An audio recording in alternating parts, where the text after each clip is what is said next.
I'm not a lawyer, but I went to the February 9th hearing for Durk's federal murder for hire trial, so let me fill you in on what happened. The biggest update from the hearing is that the lyrics, I'm the type to hop on the flight with a warrant, you gotta catch me, will be excluded from the trial. Now, prosecutors wanted to use those lyrics as evidence that Durk was trying to flee once he found out his co-defendants had been arrested.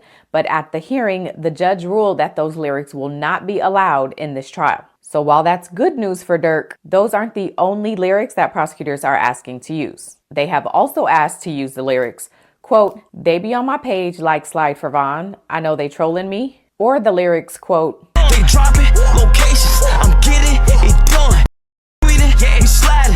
The feds come." And prosecutors claim those lyrics show an admission and a motive for Durk to have committed this murder for hire. And in addition to the lyrics, prosecutors are also asking to use music videos in this trial, which they say shows an association between the co-defendants before and after the alleged murder for hire. But Durk's team, of course, is against this. They argued that music is art, the same way acting, poetry, and other genres of music are, and so it should not be used as evidence of a crime. They also argued that if prosecutors want to use this art, they should have to prove when the lyrics were written, who wrote the lyrics, as well as when the songs were recorded or originally released. Because Durk's team says the music industry is an entire business with executives, writers, producers, engineers, and more, and all of them may impact what, when, and how music is released into the world. And so the defense says if prosecutors want to use this, they should have to prove who contributed to it. So all of this was argued at the hearing, but the judge didn't make any decisions on it. Actually, other than that first lyric,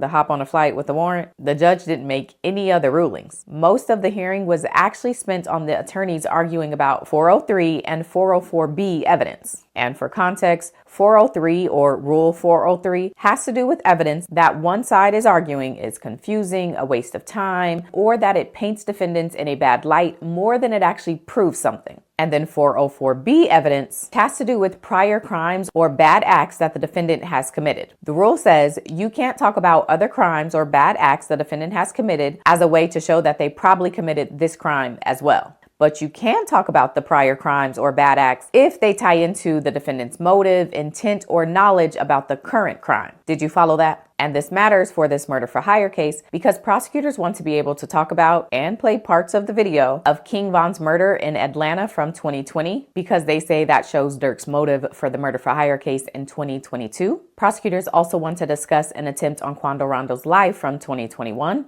And in case you're new here, prosecutors are alleging that Quando Rondo was the intended target of the murder for hire in this trial, but the gunman mistakenly killed his cousin instead. But again, prosecutors are arguing that that 2021 attempt on Quando Rondo's life is related to this trial because it shows that Durk allegedly had already tried to get Quando taken out. And then prosecutors also want to discuss the murder of a man named Stephen Mack, who was killed in Chicago in 2022 because they say that murder was committed by OTF members, which the feds say shows the power structure of OTF and that OTF members participate in criminal activity. And so for all of those reasons, prosecutors are arguing this evidence should be allowed in under 404B. But Durk's team disagrees. They argued that none of the defendants in this trial were present when King Von was killed in 2020, so that doesn't show any motive. They say no one has been charged with the attempt on Quando Rondo's life from 2021, so it's unfair to try and tie it to Durk now. And then the defense argued that the people charged with killing Stephen Mack are not the people charged in this trial.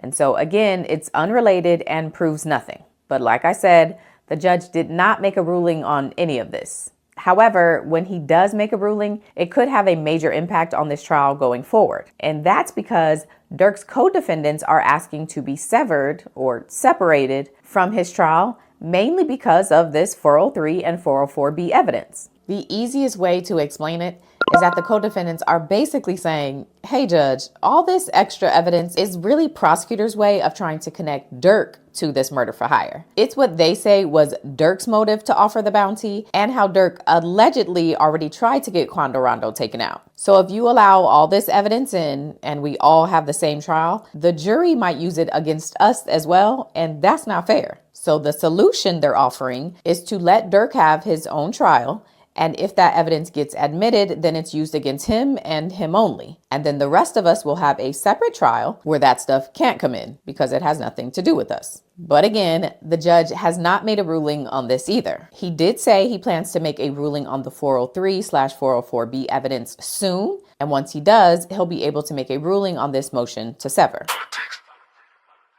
If you post your politics, I'ma be in your politics. If you post your politics, I'ma be in your politics. If you post your politics, I'ma be in your politics. If you post your politics, I'ma be in your politics. If you post your politics, I'ma be in your politics. If you post your politics. If you don't like me or your hood's politics, don't post it. If you don't want me talking about you snitching or being a mark, don't do it. And if you don't like the words that are coming out of my mouth,